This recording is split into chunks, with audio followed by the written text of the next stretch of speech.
میں نبی کے زمانے میں نماز پڑھانے کو دلیل بنایا ہو؟ کبھی خود حضرت نے تو دلیل ہی نہیں بنایا. کبھی حضرت نے دلیل نہیں بنایا کہ میں نے کیونکہ نبی کے زمانے میں نماز پڑھائی اس لیے میں نبی کا خلیفہ ہوں. نماز پڑھانے کو دلیل بنانا شاید میں جعفری بناؤں تو کچھ میرے لیے مسائل ہو جائیں، لیکن جو دلیل بنا رہے ہیں ان کے لیے تو آگے کھڑا ہونا کوئی معیار ہی نہیں ہے.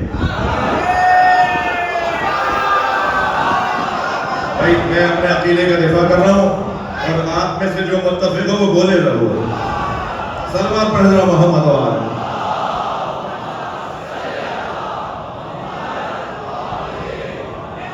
آگے کھڑا ہونا، پیش نماز ہونا، جس نظریے میں فضیلت ہی نہ ہو بلکہ کسی کے پیچھے بھی کھڑے ہو سکتے ہو. صلوا خلف كل امام بر و فاجر. حتیٰ اگر یہاں تک کہہ دیا گیا ہو کہ نماز پڑھو کسی بھی امام کے پیچھے، چاہے وہ نماز پڑھانے والا نیک ہو یا برا. تو نماز پڑھانے والا نیک ہو یا برا، نماز جماعت سے پڑھو. نماز پیچھے ہی کسی نہ کسی کے پڑھو، جماعت سے پڑھو، فراتا نماز نہ پڑھو. تو جب آگے کھڑا ہونا کوئی فضیلت ہی نہیں ہے.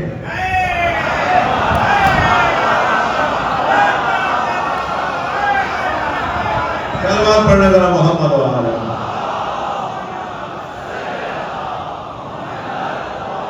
ممکن ہے 1% اس مجمع میں میرا وہ دوست بھی ہو جو یہ سوچتا ہے کہ صاحب یہ والی پرانی بحثیں کب تک کریں گے. تو دو وجہ سے یہ ہم پرانی بحثیں دوبارہ کریں گے.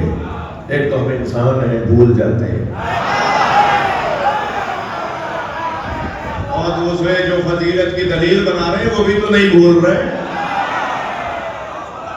وہ بھی تو مسلسل یہی دلیلیں تو ہم. سلوات پڑھنے محمد وآلہ.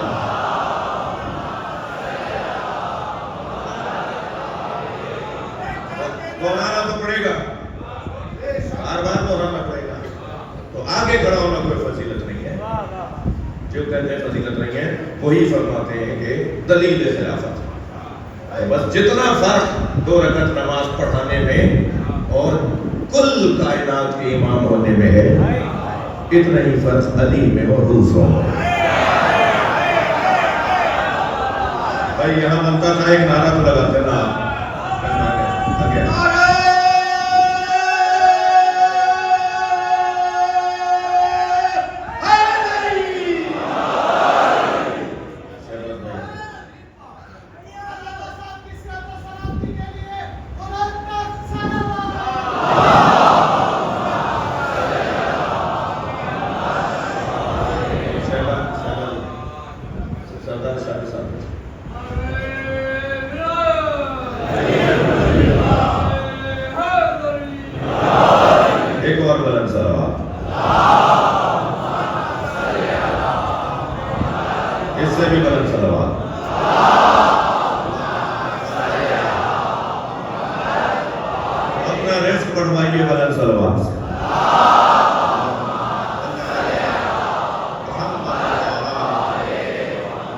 پاکستان کی سالمیت کے لیے بلند سلوات.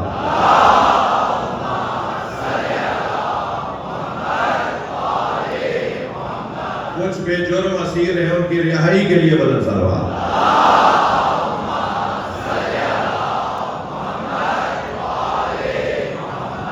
توجہ ہے، بات تھوڑی سی آگے بڑھے. بہت روشن باتوں کا عرض کر رہا ہوں. تو یہ اللہ جنہیں امام بنا رہا ہے، انہیں اس لیے امام بنا رہا ہے کہ وہ لوگوں کو ہدایت ہے. اور نماز کا قیام اور زکوٰۃ کی ادائیگی، اللہ یہ دونوں چیزیں برابر چاہتا ہے. جہاں نماز پڑھو وہاں 1 روپیہ صحیح، 2 روپیہ صحیح، 10 روپیہ صحیح، صدقہ ضرور. ہر شخص کو روزانہ صدقہ نکالنا چاہیے. آٹے کی چٹکی نکال سکتا ہے، اس کا کوئی انکاری نہیں ہوگا. ایک روٹی کھائی ہے نا، اس فقیر نے بھی، اس مزدور نے بھی ایک روٹی کھائی ہے نا، تو اس ایک روٹی میں سے ایک لقمہ علیحدہ کر لو، صدقہ. صدقہ دینے کی عادت بنائیں میرے بچوں کے باروں آپ سے کہہ رہا ہوں، صدقہ دینے کی، جسے ہم صدقہ کہتے ہیں روزانہ نکالنے جانے والی رقم جنس، اسے قرآن زکوٰۃ کہتا ہے۔ میرے خیال سے یہی بول چند دور ہو جائے گی کہ شیعہ زکوٰۃ نہیں دیتے۔ یہ جو قرآن میں زکوٰۃ کا ذکر ہے نا، وہ مطلقاً صدقہ ہے۔ یہ کہ اقیم الصلاۃ وآتوا الزکاۃ، اقیم الصلاۃ، روزانہ نماز کے ساتھ زکوٰۃ۔ تو کیا میرا سنی بھائی روزانہ نماز کے ساتھ زکوٰۃ وہ دیتا ہے؟ مجھے بینکوں میں کٹتی ہے نہیں دیتا نا، وہ بھی سال بھر میں جا کے دیتے ہیں نا۔ تو یہ سال بھر والی جو زکوٰۃ ہے وہ مخصوص زکوٰۃ ہے، وہ مشروط زکوٰۃ ہے، مگر نماز تو مشروط ہی نہیں ہے، زکوٰۃ تو یہاں مشروط ہی نہیں ہے۔ لیٹا ہوا بھی ہے تو نماز پڑھنی ہے، لیٹ کے نہیں پڑھ سکتا، اشارے میں پڑھنی ہے، ہر حال میں نماز پڑھنی ہے، اور ہر حال میں زکوٰۃ دینی ہے۔ اب وہ چٹکی دے، مٹھی دے، گڈی دے، جس کو جتنی توفیق ہو رہی ہے وہ زکوٰۃ دے۔ کوئی ڈبہ بنا لے، میں آپ کو مشورہ دے رہا ہوں، تو گھر میں باکس بنا لے، روزانہ اس کے اندر کچھ نہ کچھ ڈالے، پھر جب دیکھیں کہ مناسب رقم ہو گئی ہے، اس سے کسی غریب مسکین کو آٹے کی گولی ڈلوا دیں۔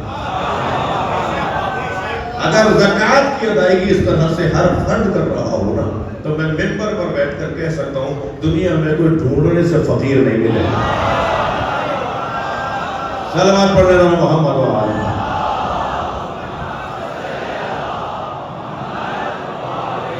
اقام الصلاۃ و ایتاء الزکاۃ وکانوا لنا عابدین۔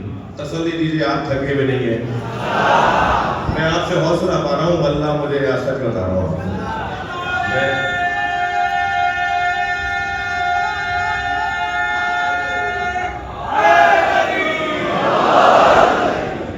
وکانوا لنا عابدین، کل کی مجلس آج کی مجلس سے جوڑ رہا ہوں۔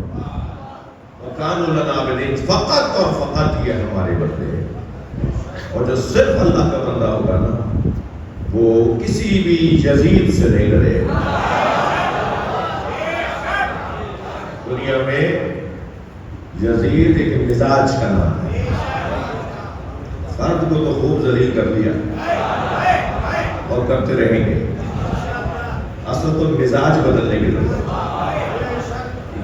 یزید ابن فلاں، میں کیا پتا نام لیتا ہوں تو پریشان ہو جاتا ہے،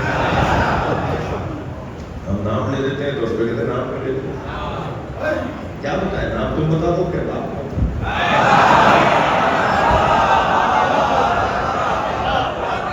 سلوات پڑھ لینا محمد۔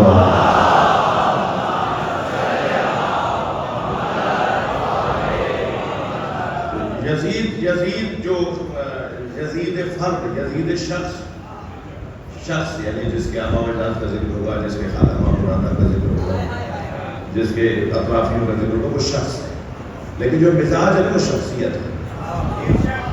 مزاج کیا ہے یزید؟ اس یزید مزاج معاشرہ جو ہے نا، وہ ختم کب ہوگا؟ یزید مزاجی ختم جب ہوگی، جب عبودیت مزاجی آئے گی۔ جتنا اللہ کی بندگی بڑھے گی، اتنا ہی یزید مزاجی ختم ہوگا۔ جتنی اللہ کی اطاعت بڑھے گی، کل کی مجلس سے جوڑ رہا ہوں، جتنی اللہ کی بندگی مضبوط ہوتی چلی جائے گی، اتنا ہی یزید مزاجی ختم ہوگا۔ اگر معاشرے میں آپ کو یزید مزاج لوگ نظر آتے ہیں، یہ معاشرہ یزید مزاج ہوتا جا رہا ہے، تو خود بخود سمجھ لیجئے کہ یہاں اللہ کی بندگی کم ہوتی جا رہی ہے۔ اللہ کی بندگی کا وزن بڑھاتے چلے جائیے، خود بخود یزید مزاجی سے ہوتی چلے گی۔ یہ دونوں کا ٹکراؤ ہے، حسینیت یعنی عبدیت۔ تھکے ہوئے نہیں ہے نا، حسینیت یعنی عبدیت، یزیدیت یعنی شیطنت، یعنی اللہ سے دوری۔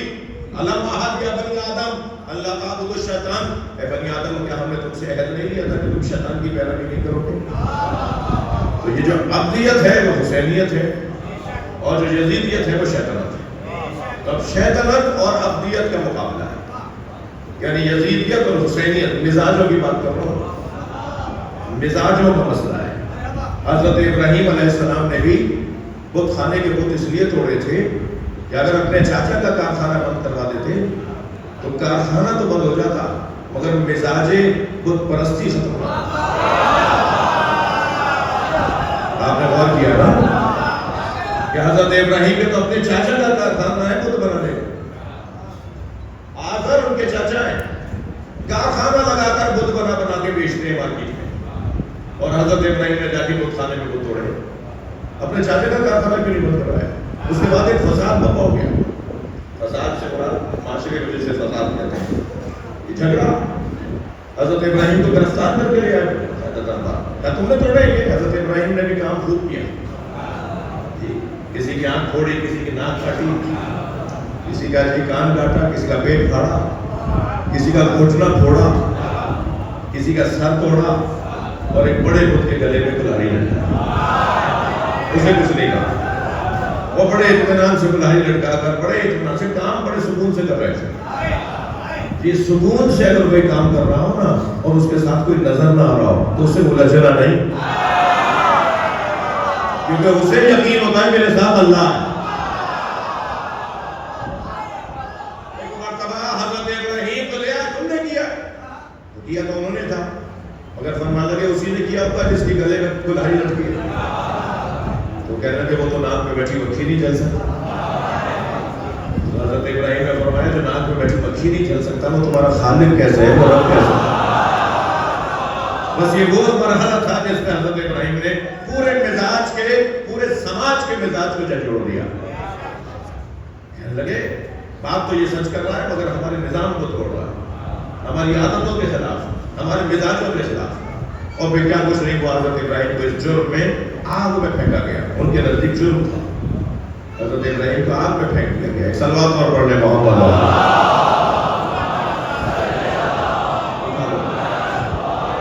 ایک اور غلط صلوات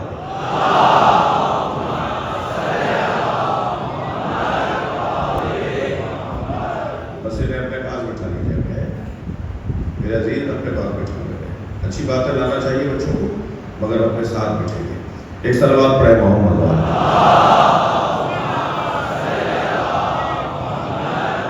ایک اور غلط صلوات۔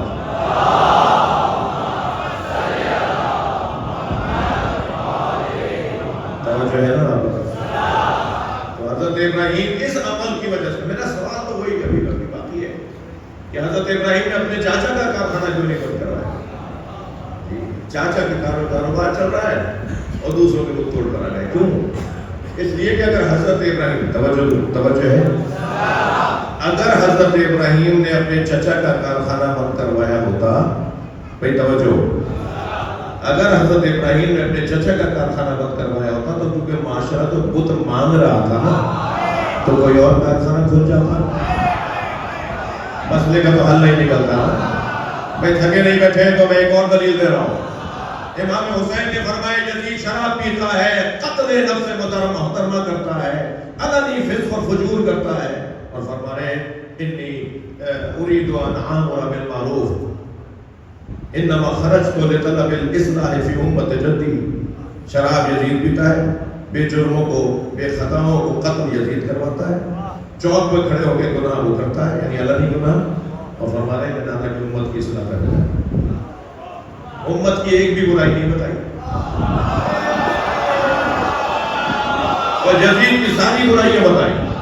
بھائی جس میں برائی ہے اس کی اصلاح ہوگی نا، مگر میرے مولا نہیں فرما رہے کہ میں یزید کی اصلاح کرنے جا رہا ہوں، فرما رہے یزید ایسا، یزید ایسا، یزید ایسا، مثلی لا یغیر اصلاح، مجھ جیسا اس جیسے کی بیعت نہیں کر سکتا، اور فرما رہے میں نانا کی امت کی اصلاح کرنے جا رہا ہوں۔ حضرت ابراہیم علیہ السلام بھی چاچا کا کارخانہ بند نہیں کروا رہے، بت خانے کے بتوں کو توڑ رہے ہیں، دونوں کا مزاج ایک ہی ہے، ایک ابراہیم ہے ایک حسین ہے، اور مزاج یہ ہے کہ یہ مزاج بدلنا چاہتے ہیں۔ اگر کارخانہ بند کروا دیا ہوگا تو معاشرہ تو بت مانگ رہا تھا نا، بھائی ڈیمانڈ اور سپلائی کا اصول کیا ہے؟ جب تک معاشرے میں کسی جنس کی خریداری چلتی رہے گی اس وقت تک جنس لا کے رکھی جاتی رہے گی۔ تم مزاج بدلو، طلب بدلو، خواہش بدلو، پیاس کو بدلو، ٹیسٹ بدلو۔ اگر تم نے ٹیسٹ بدل دیا تو خود بخود مارکیٹ میں جنس بدل جائے گی۔ حضرت ابراہیم نے بت توڑ کے ٹیسٹ بدلا ہے۔ اب یہی نہیں، کوئی کارخانہ بھی نہیں کھلے گا جب بتوں کو مانا ہی نہیں جائے گا۔ اور میں امت کی اصلاح اس لیے کرنے جا رہا ہوں، اگر یزید کی اصلاح کرنے جاتا تو یہ یزید مرتا، کوئی اور آ جاتا۔ میں امت کی اصلاح کروں تاکہ آئندہ یزیدوں کو آنے ہی نہ دیں۔ صلوات پڑھنے محمد و آل۔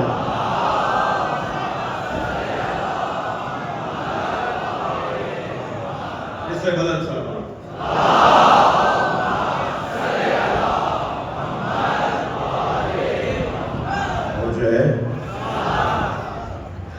جتنی عبدیت بڑھتی چلی جائے گی اتنا ہی یزیدیت ختم ہوتی جائے گی۔ یہ افسران سے ڈر رہا ہے، یہ وزیر سے ڈر رہا ہے، یہ چودھری سے ڈر رہا ہے، یہ فیکٹری کے ڈائریکٹر سے ڈر رہا ہے، یہ علاقے کے بڑے سے ڈر رہا ہے۔ یہ جو ڈر آپ کو سچ نہیں بول رہا، یہ بندگی نہ ہونے کی وجہ سے۔ جتنی بندگی بڑھے گی اتنا ہی انسان میں اعتماد بڑھے گا، اور جتنا اعتماد بڑھتا چلا جائے گا اتنا ہی عزیزان گرامی حق اور سچ بولنے کی صلاحیت بڑھے گی، اور حق اور سچ بولنے کی صلاحیت بڑھے گی تو پھر معاشرہ عبدیت کی طرف جائے گا۔ میں کسی سے کیوں لڑوں، میں کسی سے کیوں کروں، اس لیے کہ نہ مجھے لالچ، میں آپ کی اپنی بات کروں۔ لالچی لوگ ڈرتے ہیں، شخصیت کی کمزوری جن میں ہو، یعنی خاندانی پس منظر اچھا نہ ہو۔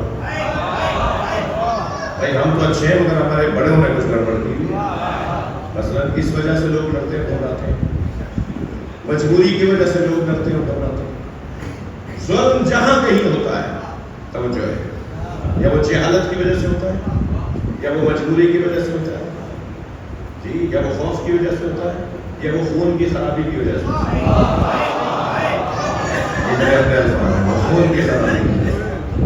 لہذا اگر یہ چاروں چیزیں ختم کرنی ہیں تو اس کو کہتے ہیں عبدیت۔ میں تھوڑا سا دس کر بول رہا ہوں، ادھر آ جاؤ میرے پاس، میرے عزیز میری جان، ادھر آ جائیں، آپ ادھر آ جاؤ، آپ ادھر آ جاؤ، کوئی بات نہیں ہوتا ہے، میری مجبوری ہے اور میں سے بول میں آپ بھی بیٹھیے ساتھ، آپ بھی ساتھ،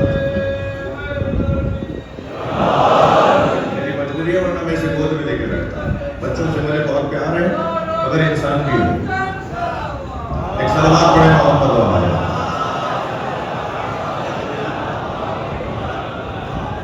کسی کو کوئی غلط فہمی نہیں ہو، میں خود دعوت دیتا ہوں کہ بچوں کو مجلس میں لاؤ، بلکہ ہر فرد اپنے ساتھ ایک بچے کو لے کر آئے، مگر بعض بچے کم سے ہوتے ہیں، ظاہر بچے ہیں وہ یہ بھی کیا ہے، وہ کھیلنے کا پارک بنا دیتے ہیں، چلڈرن پارک ہے۔ آپ سب کی سلامتی کے لیے، آپ سب کی دعاؤں کی مقبولیت کے لیے، ان مجالس کی مقبولیت یعنی مولا اور بیوی کے نزدیک یہ مورد قبول ہو۔ میرے بزرگ تشریف فرمائے ہیں کی صحت و سلامتی کے لیے بلندر صلوات۔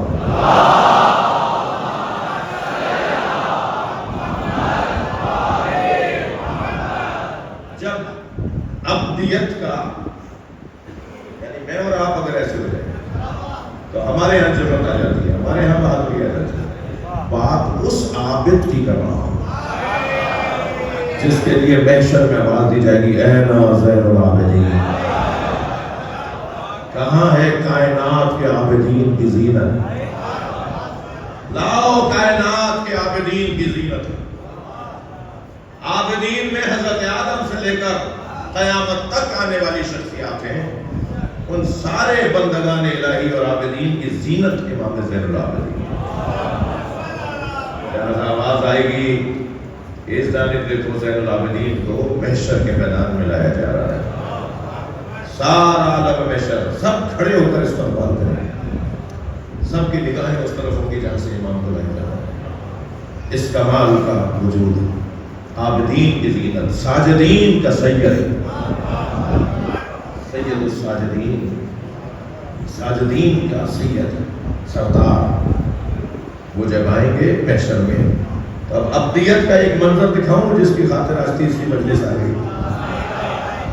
عبدیت کا ایک جلوہ یہ نماز ہے، عبدیت کا ایک جلوہ یہ روزہ ہے، عبدیت کا ایک جلوہ یہ حج ہے، مگر عبدیت کا ایک جلوہ امام سجاد نے دکھایا ہے کہ جب دربار میں ایک شخص نے آواز دے کر کہا، تمہارا سایہ دراز ہو یزید کی چاپلوسیوں میں، اور ہم نے کربلا میں حسین کو ایسے مارا، اور ہم نے کربلا میں حسین کے اصحاب کو ایسے گھیرا اور ہم نے حسین کے خیمے نہر سے ہٹائے، اور پھر وہ باتیں کرتا کرتا اور بار بار ہر 2-4 دنوں کے بعد یزید کی طول عمر کے لیے جملے کہتا تھا، چاپلوسیاں کرتا تھا۔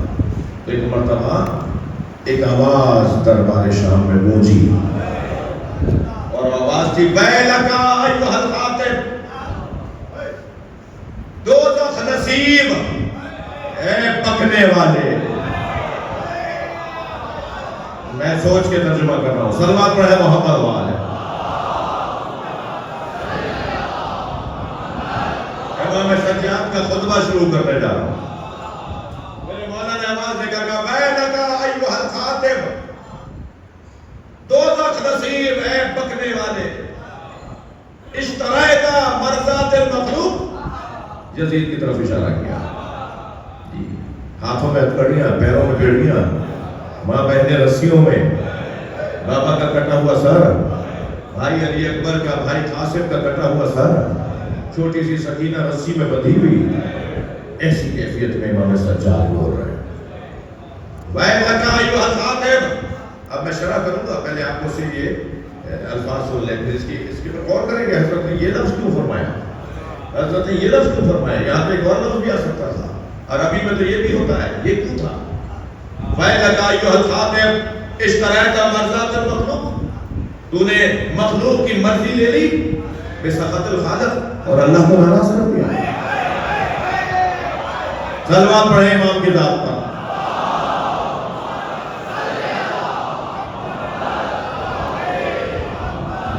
ترجمہ سنیے پھر شرح سنیے گا۔ دوزخ نصیب ہے پکنے والے، تو نے مخلوق کی مرضیاں خرید لی، سخط الخالق، اور خالق کو ناراض کر دیا۔ فَتَبَوَّأْتَ مَقْعَدَكَ مِنَ النَّارِ، بس جان میں بتا رہا ہوں تجھے اوندھے منہ دوزخ میں پھینکا جائے گا۔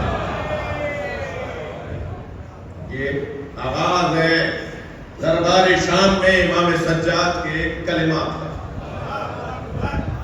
آغاز ہو رہا ہے۔ امام خطبے کے لیے گویا آپ بولے ہیں، آپ کچھ کہنا چاہتے ہیں، اور یہ کہہ کر میرے مولا نے یزید کو آواز دے کر کہا یا یزید اذن لی حتی اصعد، اللہ اکبر، ہذہ الدعوات، اے یزید مجھے موقع دے میں اس لکڑی کے ڈھیر پہ جاؤں۔ بڑی رائت آپ کی توجہ، خطبہ سننا چاہ رہے ہیں، شرح سننا چاہ رہے ہیں۔ اے یزید مجھے بھی موقع دے میں اس لکڑیوں کے ڈھیر پہ جاؤں۔ فَأَتَكَلَّمُ بِكَلِمَاتٍ لِلَّهِ فِيهِنَّ الرِّضَا وَلِهَٰؤُلَاءِ الْجُلَسَاءِ فِيهِنَّ أَجْرٌ وَثَوَابٌ۔ مجھے موقع دے کہ میں اس لکڑی کے ڈھیر پہ جاؤں اور جا کر وہ کلمات کہوں جن کلمات میں اللہ کی خوشنودی ہے اور ان سننے والوں کے لیے بھی اجر و ثواب ہے۔ کون سننے والے تھے وہ؟ 600 سے زیادہ کرسی نشین مہمان، کچھ سپاہی جنہوں نے ہاتھوں میں تازیانے اٹھائے تھے، کچھ سپاہی جن کے تلواریں لگی ہوئی تھی، وہی لوگ تو تھے۔ حضرت فرمانے والے ہؤلاء الجلساء، یہ جو بیٹھے ہوئے 40 بیٹھنے والے، اس کی جمع جلساء، ان بیٹھنے والوں کو بھی فیہن اجر و ثواب، اس میں اجر و ثواب ہوگا۔ یہ کہہ کر حضرت کچھ دیر کے لیے رکے کہ وہ پھر بولے اور کہیں کہ ہم بولے، مگر اس نے اجازت نہیں دی اور دوسرے امور کی طرف توجہ کرنے لگا۔ ایک مرتبہ مجمع میں سے آواز آئی، اب کیوں آئی وہ میں شرح کے موقع پہ ہوتا ہوں۔ مجمع میں آواز آئی یا یزید اذن اللہ، اے یزید اسے موقع دو، حتی اسمعوا منہ الشیء۔ یہ آواز، یہ جملے جو تھے یہ مجمع کے جملے تھے، کرسیوں پہ بیٹھے لوگوں تھے۔ اے یزید نے بولنے کا موقع دو تاکہ ہم بھی اس سے کچھ سنیں۔ اس نے کہا میں اسے موقع نہیں دے سکتا، ایک اسیر ہے وہ کیا کر لے گا، ایک اسیر ہے وہ کیا کر لے گا، کے تو بڑوں کو تم نے مار دیا، بغاوت کی تھی نا۔ اب مجمع جو سن کے سمجھ کے جنہیں بلایا گیا ہے، جو بتا کر بلایا گیا ہے، اسی کے مطابق تو چلے گا. بھائی کہ تو تم نے بڑے کو مار دیا، یہ تو اسیر ہے، کیا کرنے لگا؟ بولنے تو دو. کہنے لگا انہو من اہل بیت. امام بھی تو یہی چاہتے تھے، بتا میں کون ہوں.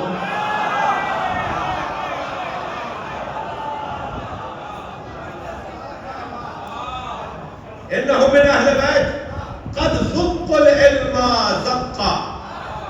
وہ اسے نہیں جانتے، انہیں ماں کی گود میں علم ایسے دیا جاتا ہے جیسے پرندہ بچے کو دانا دیتا ہے.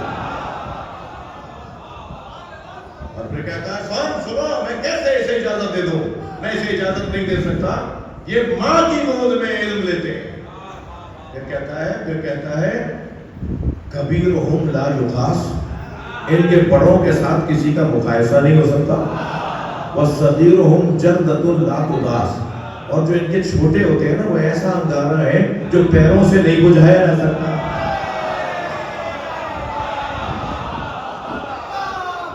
کیا اقرار ہے دشمن کا. سلوات پڑھیں ذرا محمد و آلہ.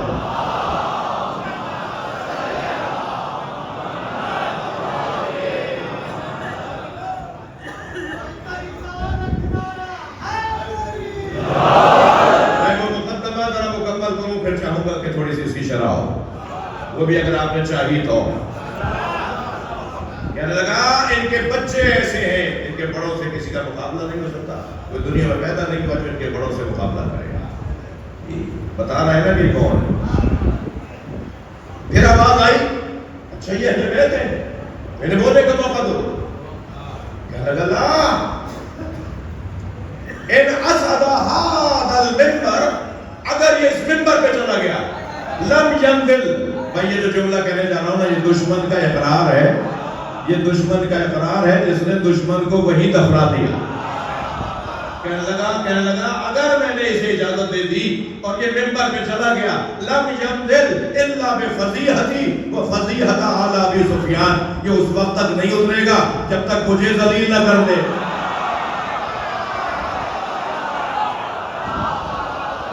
اور میرے بڑوں کو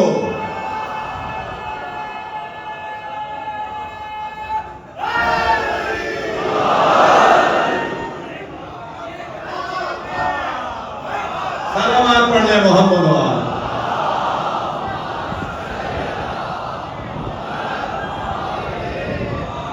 ایک اور بلند سلوات.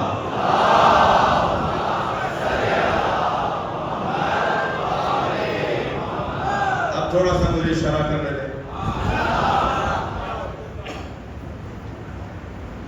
ایک گھنٹہ ہونے والا ہے.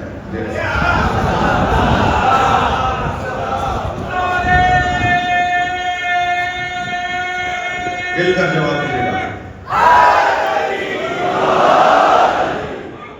اب ذرا دوبارہ سے سنیے.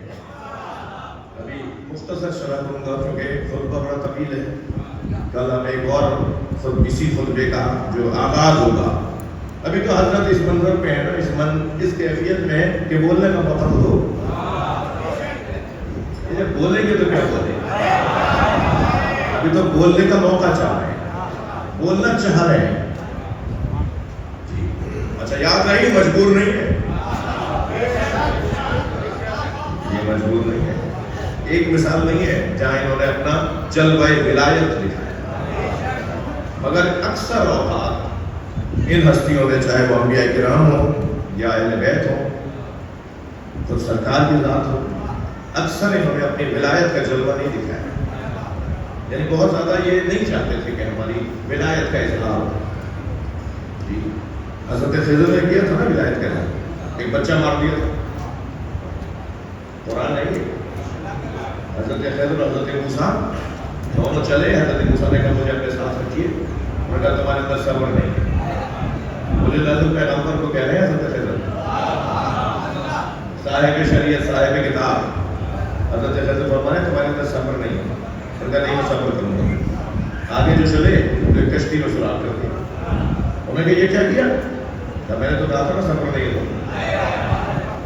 پھر اور آگے بڑھے، کہا نہیں نہیں ہم نے پوچھا. یعنی کیا مطلب تھا؟ یہ سوال کرنا بے صبری ہے کیا؟ میں ان بچوں طالب علموں سے بات کر رہا ہوں. یہ سوال کرنا کہ بے صبری ہے کیا؟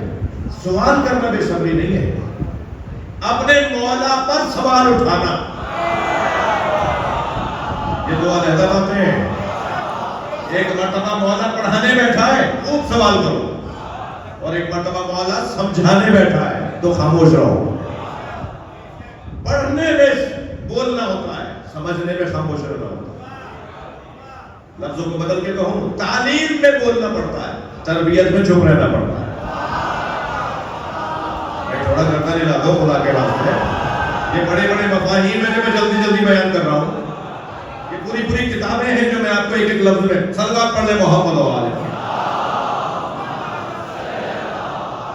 سوال قرآن کے طالب علموں سے سوال کر رہا ہوں. میں خود قرآن کا تفسیر کا طالب علم، قرآن کا طالب علم ہوں. قرآن کی کیا باتیں ہیں نا یہ، اس میں حضرت خضر فرما رہے ہیں. وہاں حضرت خضر کا نام نہیں ہے، مگر مفسرین نے ان سے مراد اس اللہ کے ولی سے مراد حضرت خضر کو لیا ہے. اگر وہاں بھی عبد کا ذکر ہے، حضرت موسیٰ کا ذکر ہے. یہاں پر حضرت موسیٰ المعروف حضرت موسیٰ نبی علیہ السلام، کہتے تمہارے اندر صبر نہیں.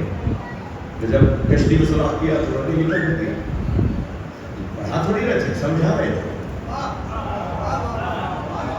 کلاس میں توجہ ہے، کلاس میں شاگرد سوال نہ کرے تو ہے، لیکن جب پریکٹس ہو رہی ہو، پریکٹیکل ہو رہا ہو، مشق ہو رہی ہو، وہاں طالب علم کو سمجھنا ہوتا ہے. یہ دو مختلف باتیں ہیں. دو طرح کے استاد ملتے ہیں نا. تھوڑا سا بچوں کی تسلی کی. ایک استاد کتاب پڑھانے والا ہوتا ہے، ایک استاد کتاب پڑھانے والا ہوتا ہے. میں لفظوں کو اور بہتر کرتا ہوں. ایک استاد کاغذ کی کتاب پڑھانے والا ہوتا ہے، اور ایک استاد روح کی کتاب پڑھانے والا ہوتا ہے. وہ جو روح کی کتاب پڑھانے والا ہوتا ہے نا، اسے استاد، ہمارے استاد، میں ابھی کہیں تھا تو کسی نے سوال کیا ایسے ہی ایک سیمینار میں کہ جب یہ اہل سنت کے ہاں مرشد کہتے ہیں، جی پیر صاحب کہتے ہیں، مرشد کہتے ہیں، آپ کے یہاں اس کے متبادل پہ لفظ ہے. میں نے کہا ہمارے یہاں اس کے متبادل لفظ ہے استاد. جو ہمارے بھائی جسے مرشد کہتے ہیں نا، ہمارے یہاں سے استاد ہے. مرشد کا کام ہے اپنے مولا تک پہنچانا، وہ خود مولا نہیں ہوتا. وہ حسن بصری ہوگا، وہ شاہ لطیف ہوں گے، وہ شہباز قلندر ہوں گے، علی نہیں ہوں گے. ان سب کا کام ہے علی تک پہنچانا، ان سب کا کام ہے منزل تک پہنچانا. لہذا وہ جو استاد ہے وہی وہ ہے کہ جو ہمارے صوفی بھائیوں کے ہاں مرشد کہلاتا ہے، وہ عرفا کے ہاں استاد کہلاتا ہے. تو استاد کا کام ہے کتاب روح پڑھانا، استاد کا کام ہے کتاب روح پڑھانا. اور یہ جو ہمارے ٹیچرز ہوتے ہیں ان کا کام ہے کتاب ورق پڑھانا، کتاب کاغذ پڑھانا. خوب اچھا کاغذ پڑھاتے ہیں، مجھے معاف کیجیے گا.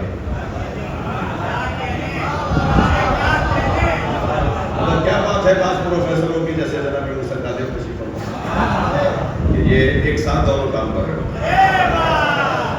یہ بڑا ہنر ہے اساتذہ کے لیے کہ وہ اپنے شاگردوں سے پیار کریں گے تو روح پڑھائیں گے. تنخواہ کی خاطر پڑھانے والا اور ہے، اللہ کی خاطر پڑھانے والا اور ہے. جو اللہ کی خاطر پڑھا رہا ہوتا ہے وہ روح پڑھا رہا ہوتا ہے، اور جو تنخواہ کی خاطر پڑھا رہا ہوتا ہے وہ ورق پڑھا رہا ہوتا ہے. میرا احترام دونوں کا ہے. صلوات پڑھیں محمد والا.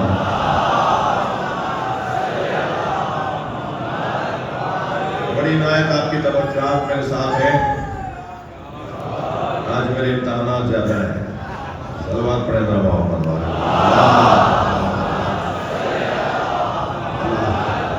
اللہ ہر عزادار کو، ہر ذکر میں بیٹھنے والے کو، میرے سنی شیعہ بھائی کو، میرے ہندو غیر مسلم جو دوست آئے ہوئے ہیں، ان سب کی اللہ دعا قبول فرمائے. مل کر صلوات ہدیہ کریں.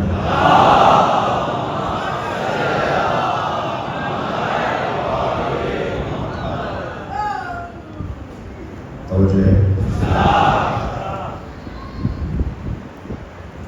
حضرت خضر اور حضرت موسیٰ حضرت موسیٰ علیہ السلام نے سوال کے لیے کیا کیا؟ حضرت خضر نے فرمایا میں نے کہا تھا نا تمہیں صبر نہیں ہے، بس اب تم چلے جاؤ. کہا نہیں اب نہیں کروں، اب آئندہ نہیں پوچھوں گا، آئندہ دیکھوں گا سمجھوں گا. کچھ آگے بڑھے تو ایک دیوار مل رہی تھی، اسے مرمت کر کے سیدھا کر دیا. گرتی دیوار کو دوبارہ سے ٹیڑھی دیوار کو جہاں جہاں سے سیدھا کر سکتے تھے پھر اس کو سیدھا کر دیا اور چل دی. کہنے لگے کس کی ہے؟ کہ یہ کسی کی ہے، فلاں کی ہے. تو اسے تو پتہ بھی نہیں، اسے کوئی اجرت ہی لے لیتے. کہا بھائی اب تم واپس جاؤ. پھر میں نے تمہیں کہا نا صبر نہیں ہے. پھر پوچھ لیا تم نے، کہا نہیں اچھا نہیں پوچھوں گا میرا خیال. آگے جو بڑھے تو کشتی میں سنا کرتا ہوں، آگے جو بڑھے تو ایک بچہ مار دیا، ایک بچے ہی مار دیا. کہ یہ کیا کیا؟ اس نے کیا کیا تھا؟ کہ اس نے بھی کچھ نہیں کیا تھا، بڑا ہو کے کرتا. میں نے مار دیا. کہ یہ کیسے ہو گیا؟ پھر فرمایا ہاں تھا، پھر آپ کی بہنی کو کہنا اب میرے اتران میں جدائی ہے، تم اپنا رستہ لو، میں اپنا رستہ لو. اب یہاں ایک سوال ہے، یہ جو صاحب ولایت ہے نا، ہم کہتے تو ہیں من کو تو مولا فہد آ رہی ہو. مولا کا مطلب یہ ہے میں جس کا مولا ہوں اس کا نہیں مولا ہے. یہ مولا کا مطلب یہ ہے کہ ہم، اور سرکار نے فرمایا بھی الست مولا من انفسکم، کیا میں تمہاری جانوں پہ تم سے زیادہ حق نہیں رکھتا؟ سارے مجمع نے کہا قالوا بلا، ہاں آپ ہماری جانوں پہ ہم سے زیادہ حق رکھتے ہیں. اس کا کیا مطلب ہے؟ یہی تو مطلب ہے، ہماری جانوں پر ہمارا مولا ہم سے زیادہ حق رکھتا ہے. جی ہماری جانوں پر. یہاں تو مولا کی خاطر خمس نکالنے میں دم نکلتا ہے، یہاں تو مولا کی خاطر زکات نکلنے میں دم نکلتا ہے. اور ادھر منارہ ہم بڑا اچھا لگاتے ہیں کہ مولا ہماری جانوں پر ہم سے زیادہ حق رکھتے ہیں. وہ ہمارا تھوڑا سا مال مانگ رہے ہیں تو وہ تو دے نہیں پا رہے ہیں. اگر کل آ کر آج آ کر مولا کہیں یہ جو تمہاری گاڑی ہے جس میں تم آئے ہو بڑے چاؤ سے مشورے کے ساتھ بیگم صاحبہ کے ساتھ خریدنے گئے تھے، ڈھونڈ کے تم نے یہ والا ماڈل لیا، یہ میرے فلاں چاہنے والے کو دے دو چابی، مجھے تو میں دے رہا ہوں. اگر مولا ہم سے چابی لے کے کسی کو بھی روڈ چلتے ہوئے کو دے دے اور میرے ذہن میں بال برابر اپنی خیال نہ آئے کہ یہ کیوں ہوا، تب تو میں شیعہ ہوں. ورنہ بھائی نعرہ اچھا ہے، صلوات پڑھے محمد وآلہ. یہ ہے ولایت. آپ لوگ ناراض تو نہیں ہو رہے؟ اور ہو بھی جائے تو صلوات پڑھے محمد وآلہ. یہ ولایت کا کیا مطلب ہے؟ ولایت ہماری جان سے زیادہ بہت. ہمارا تو ایمان گاڑی کی کیا حیثیت ہے، دوبارہ بن جائے گی. اس زمین کی کیا حیثیت ہے، دوبارہ خرید لیں گے.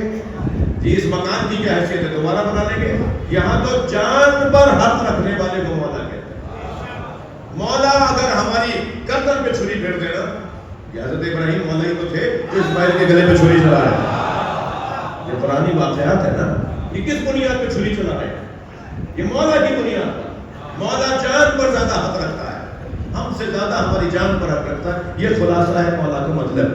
کتنا بڑا کام ہے اگر یہ ہو جائے، اور جنہوں نے یہ کام کر لیا ہے وہ خامنائی سے روبرو ہو گیا. صلوات پڑھے محمد وآلہ. جان دینا بڑی بات ہے، اپنی جان دینا. ایک صلوات اور پڑھے محمد وآلہ.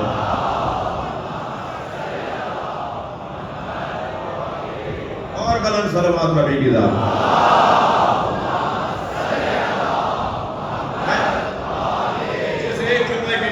میں نے قرآن کا صفحہ آپ کے سامنے رکھا.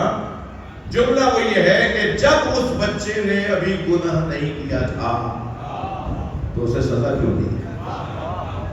صرف ایک ہی جواب ہے، صاحب ولایت ہونے کی. مولا کوئی حق حاصل ہے. یہ قرآن ہے، سنی شیعہ کی بحث نہیں ہے. یہ قرآن ہے. مولا کو یہ حق حاصل ہے کہ مولائیوں پر تصرف کر سکتا. مگر جب مولا علی نے فرمایا، اب یہ تو ولایت استعمال کی حضرت خضر نے، جب مولا علی نے فرمایا یہ جو سامنے تم نے دیکھا ابن ملجم کو دیکھ کے فرمایا یہ مجھے مارے گا، یہ میرے سر پہ ضربت مارے گا، اسی ضربت میں شہید ہوں، یہ مجھے مارے گا. حضرت کے چاہنے والے نے فرمایا مولا سے میں جا کے مار دوں؟ حضرت نے فرمایا جرم سے پہلے سزا کیسے ہوگی؟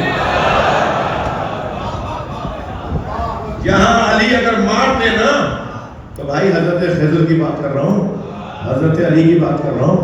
خضر وہ ہیں جو مولا علی کے پیچھے نماز پڑھتے ہیں. من کو مولا سمجھ میں نہیں آیا کیا آج تک؟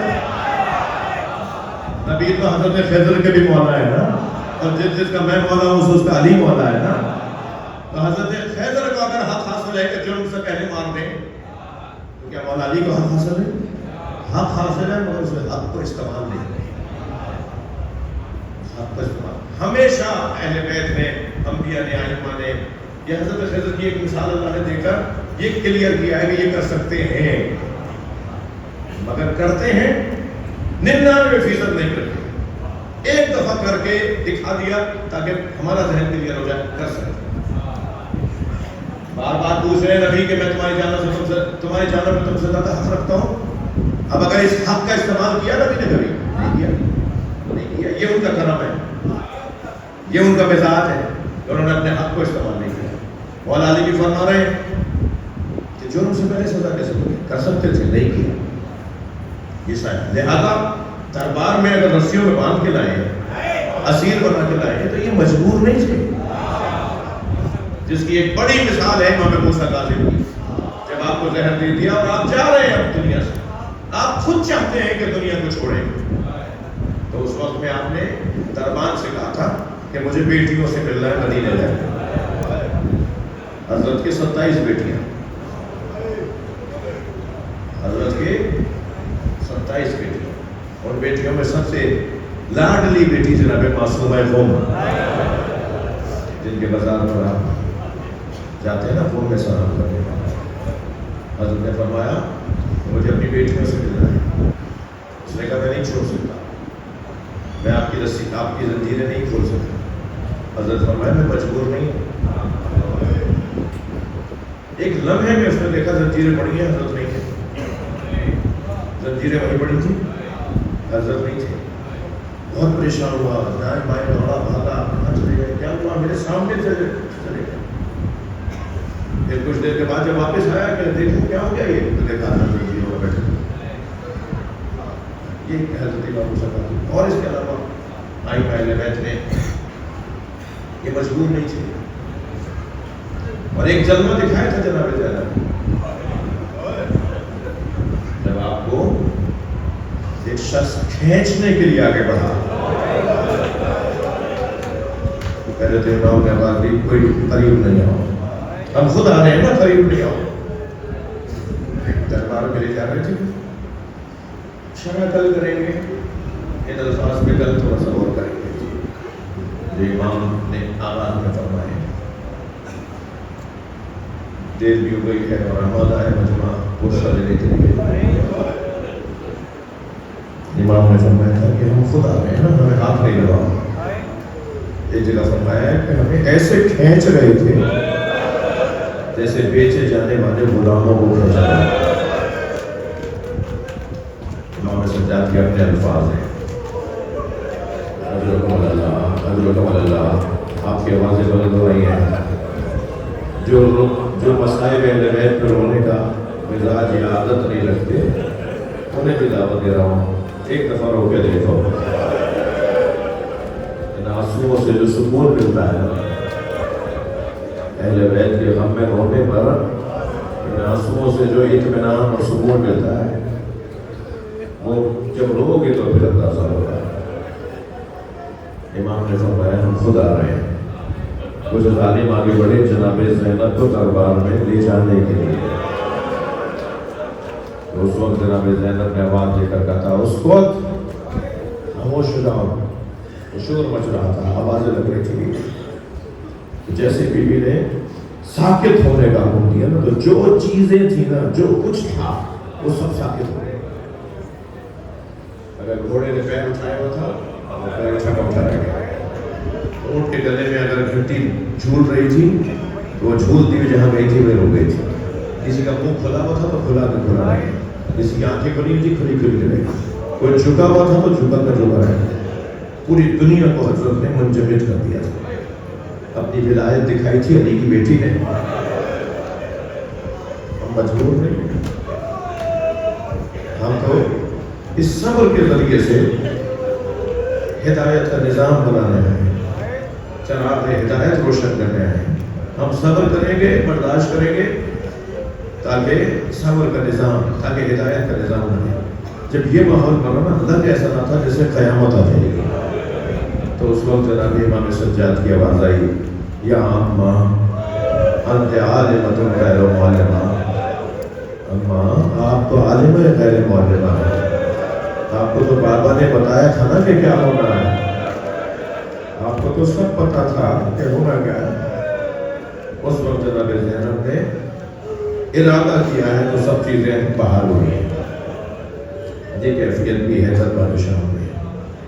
اور نظرداروں جب آ گئی جناب زینب دربار میں، 600 کرسی نشین بیٹھے تھے. اللہ یزید تخت پہ بیٹھا تھا، علی و بطول کی بیٹیاں رسیوں میں اسیر کھڑی تھیں. اسی وقت میں ایک مرتبہ تشت لا کے رکھا گیا، تشت لا کے رکھا گیا. اس پر ایک رومال ڈلا ہوا تھا. یزید کے برابر میں ایک چھڑی رکھی تھی. اس نے اس چھڑی سے رومال کو ہٹایا تو جیسے ہی رومال ہٹا تو سر حسین نے آواز دے کر کہا، السلام علیکم یا ابا عبداللہ. تمام بیویوں نے، تمام بچوں نے، اہل بیت نے امام حسین کو سلام کیا. اور پھر جب وہ سر کٹا ہوا سب کے سامنے آ گیا تو یزید نے وہ چھڑی امام کے لبوں پہ لگانا شروع، امام کے دندان مبارک پہ لگانا شروع کیا. جب یہ منظر بنانا، شیطانیہ تو رو رہی تھی، مگر وہاں بیٹھے ہوئے ایک صحابی رسول سے اس حد تک تو برداشت ہوا، پھر اس کے بعد برداشت نہیں ہوا. ان کے اندر کا نور جاگنے لگا، ان کا ضمیر بیدار ہونے لگا. زید بن ارقم ایک مرتبہ کھڑے ہو گئے اور آواز دے کر کہنے لگے، یزید بہت دیر سے برداشت کر رہا ہوں، یہ چھڑی ہٹا لے. یہ چھڑی تو حسین کے لبوں پر، یہ تو حسین کے دندان پر، یہ چھڑی لگا کے ہٹا لے. اس لیے کہ میں نے اپنی ان آنکھوں سے نبی کو ان لبوں کو چوم کر دیکھا. نبی اپنے حسین کے لبوں کا بوسہ دیتے تھے. میں نے دیکھا ہے نبی ان لبوں کو پیار کرتے. ہو گئی مجلس نظاروں، آنکھوں میں آنسو آ گئے، آوازیں بلند ہو گئی. اللہ آپ کو اس کا اجر و ثواب عطا فرمائے. جناب زینب نے ارشاد فرمایا، امام سجاد نے خطبہ کیا اور جو جملے جناب زینب نے فرمایا نا، ان میں ایک جملہ سن لو. جناب زینب کے خطبے کا ایک جملہ ہے، اے یزید تیری عورتیں تو پردے میں بیٹھی ہیں اور اہل بیت کو تو نے بے پردہ آپ کے دربار میں لا کھڑا کیا. لے گئے اہل بیت کو زندان میں. رونے والوں، یہ زندان جس کی چھت نہیں تھی، دن میں دھوپ پڑتی تھی، رات میں اوس پڑتی تھی، بہت تنگ زندان تھا. میں غیر ذمہ دار خطیب نہیں ہوں. بہت تنگ زندان تھا، چھوٹا سا زندان تھا اور وہ بھی خرابہ تھا. خرابہ یعنی ایک ٹوٹا ہوا گھر. وہ زندان باقاعدہ زندان قید خانہ جیسے ہوتے ہیں، ہمارے جیل ہوتے ہیں، ایسا نہیں تھا. ایک ٹوٹا ہوا گھر تھا جس میں کہا ان کو اس میں لے جاؤ اور باہر سپاہی کھڑے ہیں، باہر سپاہی کھڑے ہیں. وہ جو ٹوٹا ہوا گھر تھا جس کی چھت نہیں تھی، صبح جناب سکینہ دیکھتی تھی کہ پرندے اڑتے ہوئے جا رہے ہیں تو پوچھتی تھی، بھیا سجاد یہ پرندے کہاں جا رہے ہیں؟ تو مولا فرماتے تھے، بہن یہ رزق کی تلاش میں، یہ اپنے رزق کی تلاش میں جا رہے ہیں. اور پھر شام ہوتی تھی نا تو پرندے واپس آتے تھے تو فرماتی تھی، بھیا آپ یہ کہاں جا رہے ہیں؟ تو امام فرماتے تھے، یہ اپنے گھر کو واپس جا رہے ہیں. تو پھر فوراً کہتی تھی، ہم کب جائیں گے؟ بیٹیوں والے لوگ بیٹھے ہیں نا، 4 سال کی بچی کتنی بڑی ہوتی ہے، اس کا جو انداز ہوتا ہے، اس کے جو لاڈ پیار ہوتے ہیں، خاص طور پر وہ جو باپ سے اس کا تعلق ہوتا ہے. جناب سکینہ، یہ 4 سال کی بچی تو ماں باپ کی گود سے ہی نہیں اترتی، وہ چھوٹی بچی ہوتی ہے نا.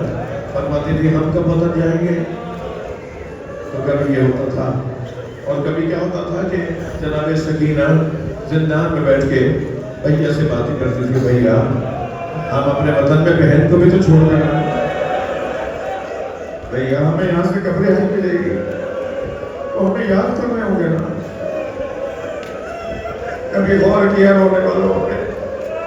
مجھے اندازہ ہے کہ مجلس میں خواتین بھی ہیں اور وہاں ان کے ساتھ چھوٹی چھوٹی بچیاں بھی آئی ہوئی ہیں۔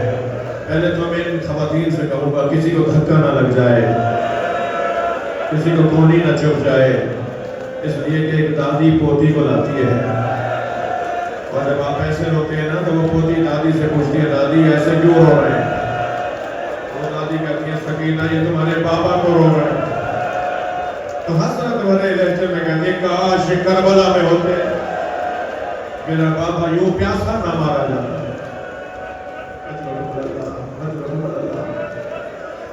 بہت یاد کیا جناب سکینہ نے بابا کو۔